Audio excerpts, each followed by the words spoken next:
अल्हम्दुलिल्लाहि रब्बिल आलमीन वस्सलातु वस्सलामु अला सय्यिदिल मुरसलीन अम्मा बाद फ़अऊज़ु बिल्लाहि मिनश शैतानिर रजीम बिस्मिल्लाहिर रहमानिर रहीम। अस्सलामु अलैकुम व रहमतुल्लाहि व बरकातुहू। Dear children, today we study unit number 5, presenting your ideas, task number 5, tips and tricks of computer for class 6. I hope that you have book, notebook, pencil. If you don't have any of things, please collect it quickly. Now open task number 5, tips and tricks. अस्सलातु वस्सलामु अलैका या रसूल अल्लाह व अला आलिका व अस्हाबिका या हबीब अल्लाह। अस्सलातु वस्सलामु अलैका या नबी अल्लाह व अला आलिका व अस्हाबिका या नूर अल्लाह। डियर चिल्ड्रन, आइए इल्म इज़ाफ़े की दुआ पढ़ लेते हैं। रब्बी ज़िदनी इल्मा। Now, in this task we are study about time is precious, define your purpose, know your audience, you are exposed to your audience, check the presentation room, preparing your presentation, use simple colors, use transition and animations। इन तमाम tips and tricks का क्या फ़ायदा है? तो इनका फ़ायदा ये है कि आप इन टिप्स और ट्रिक्स की मदद से एक अच्छे प्रेजेंटेटर बन सकते हैं और अच्छी प्रेजेंटेशन बना सकते हैं, अपनी ऑडियंस को जान सकते हैं और अपना टाइम का भी ख्याल कर सकते हैं। Now time is precious. When you want to analyse a subject you must be extra careful with time. If you make a presentation too long, some people from your audience will probably start snoring. If you make it too short, your audience will probably think that you don't know your subject very well. हमें अपनी presentation को ना ही इतना लंबा बनाना है ना ही इतना छोटा कि हमारी ऑडियंस हमसे बोर हो जाए। अब हमारी प्रेजेंटेशन का ड्यूरेशन कितना होना चाहिए, ये भी एक सवाल है। एक अच्छी प्रेजेंटेशन लाजमी अराउंड 40 to 45 मिनट्स की होनी चाहिए, ना कि वो इतनी लंबी हो कि हमारी ऑडियंस बोर हो जाए और ना ही इतनी छोटी हो कि ऑडियंस ये समझे कि हमें इस टॉपिक या उस सब्जेक्ट के हवाले से कुछ भी नॉलेज नहीं है। तो इस चीज़ का हमें लाजमी ख्याल करना है। Now define your purpose, study your subject well and decide what you want to communicate to your audience. Before you start creating your presentation, decide on 5-6 main concepts you want your audience to learn. Presentation बनाने से पहले और presentation देने से पहले हमें अच्छी तरह सब्जेक्ट या टॉपिक को पढ़ लेना चाहिए कि हम क्या ऑडियंस से कम्युनिकेट करने वाले हैं और ऑडियंस का हम कॉन्सेप्ट क्लियर कर सकें। जो हम अपना टॉपिक प्रेजेंट करेंगे उसके 5 या 6 मेन कॉन्सेप्ट्स आप अपनी ऑडियंस को याद भी करवा सकें ताकि ईज़िली हमारी ऑडियंस का कॉन्सेप्ट क्लियर हो जाए और उसको ईज़िली हमारा टॉपिक जो हम प्रेजेंट करने वाले हैं वो समझ में आ जाए। तो ये भी एक important tips है। Now, know your audience. You need to know the type of audience who will be attending your presentation. It's a young audience. Include some humorous features in your presentation. Have less text and more audiovisual material. If it is an older audience, be more concise and to the point. हमें presentation start करने से पहले इस चीज़ का भी ख़ास ख्याल रखना चाहिए कि हमारी ऑडियंस यंग है या ओल्डर एज है। अगर हमारी ऑडियंस यंग एज है तो हमें कुछ मजाकिया अंदाज अपनाना होगा ताकि हमारी यंग जो ऑडियंस है उसका कंसंट्रेट हमारी प्रेजेंटेशन पर रहे। और हमें टेक्स्ट कम इस्तेमाल करना होगा, ऑडियो विजुअल मटेरियल ज़्यादा इस्तेमाल करना होगा ताकि वो इजीली समझ सकें। अगर हमारी ऑडियंस ओल्डर एज है, ठीक है, तो हमें मेन पॉइंट जो हमारा मेन पॉइंट है प्रेजेंटेशन का या टॉपिक का वो डिक्लेयर करें। हम अपनी ऑडियंस को जो नॉलेज दे टॉपिक के हवाले से, तो हमारा एम यही होना चाहिए कि ऑडियंस हमारा प्रेजेंटेशन से इम्प्रेस हो जाए और नॉलेज हम उन्हें क्लियरली समझा सकें। Now you are exposed to your audience. Keep a positive attitude and be energetic and enthusiastic in most cases. An audience remembers an enthusiastic presenter more than a boring presenter with a decent presentation. तो ये भी एक ख़ास trick है कि हम जब भी प्रेजेंटेशन स्टार्ट करें पॉजिटिव हो, एनर्जेटिक हो, पुरजोश हो, ताकि ऑडियंस कंसंट्रेट कर सके आपकी प्रेजेंटेशन पर और ऑडियंस आपको बाद में भी अच्छा प्रेजेंटेटर के तौर पर याद रखे।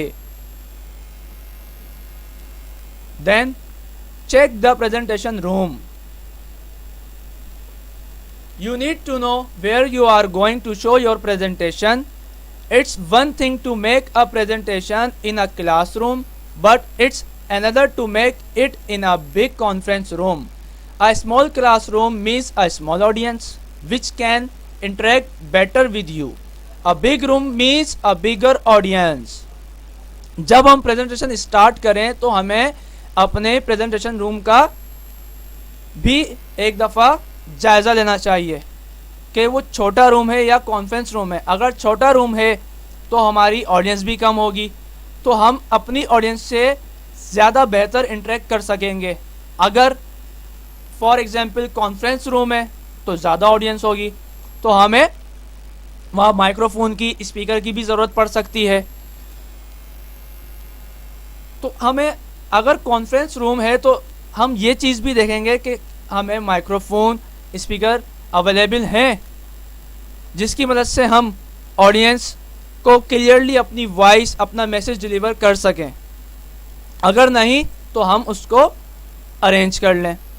अच्छा जी, अगर हमारा कॉन्फ्रेंस रूम है तो प्रोजेक्टर भी होना चाहिए, प्रोजेक्टर ठीक जगह पर हो, ठीक है। फिर उसके बाद आपको पूरी ऑडियंस देख सके और आपको क्लियरली सुन सके अगर कॉन्फ्रेंस रूम है तो, क्योंकि बाज़ औक़ात ऐसा होता है कॉन्फ्रेंस रूम में बहुत तादाद में ऑडियंस होती है तो आपको जो लास्ट में जो बैठे हुए ऑडियंस होती है वो आपको क्लियरली सुन नहीं पाती।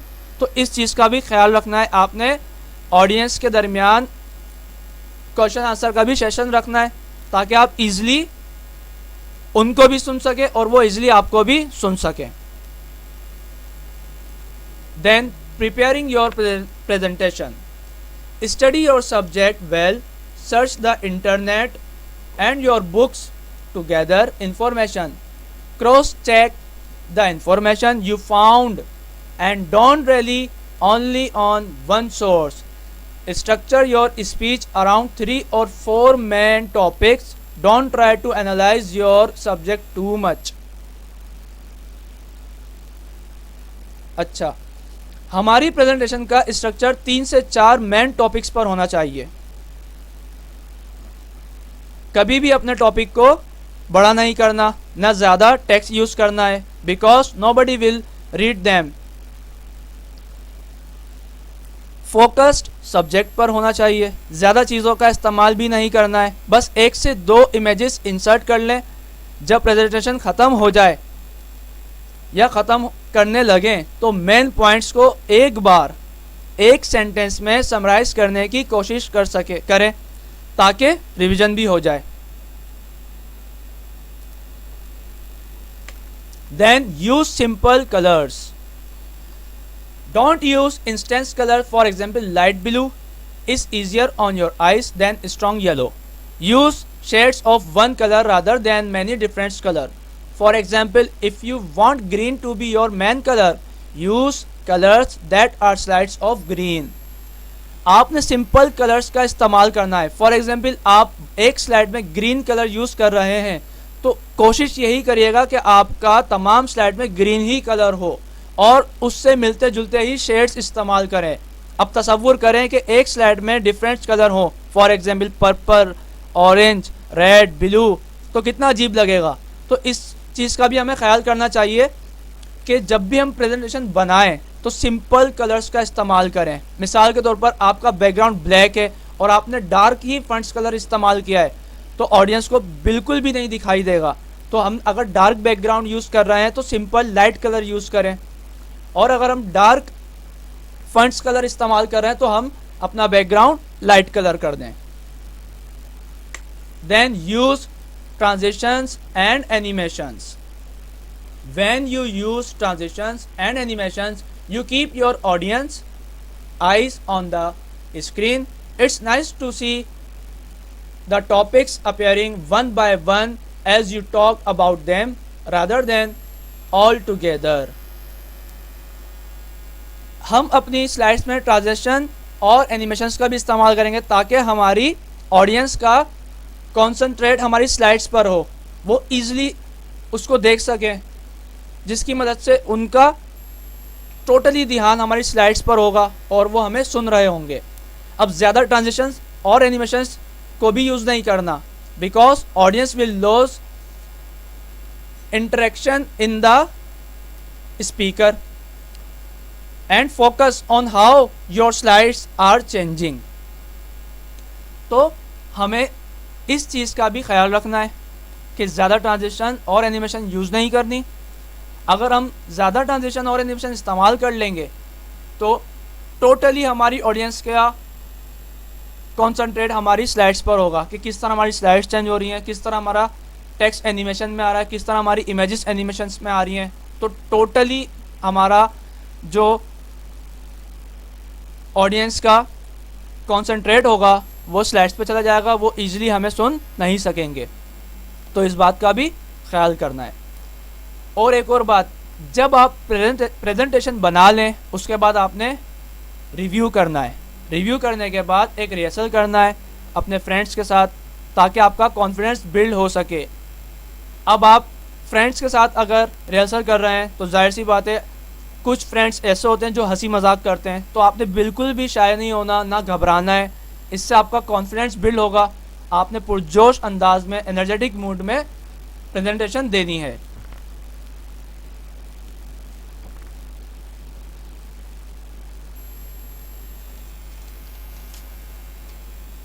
नाउ आपके लिए एक छोटी सी एक्टिविटी है। एक्टिविटी ये है कि आपने इन तमाम क्वेश्चंस को राइट डाउन करना है घर पर ताकि इजीली आप टिप्स एंड ट्रिक को समझ सकें। How to check presentation room. Number 2, how to define our purpose. Number 3, how to manage time. Number 4, how to choose color combination in slides. मैं दोबारा रिपीट कर देता हूँ, आप लोग राइट डाउन कर लें। How to check presentation room, then how to define our purpose, then how to manage time, then how to choose color combination in slides. So dear children, I hope that everything I have taught in this lesson is clear. Revise it at home. May Allah strengthen your memory. Jazakallahu khaira.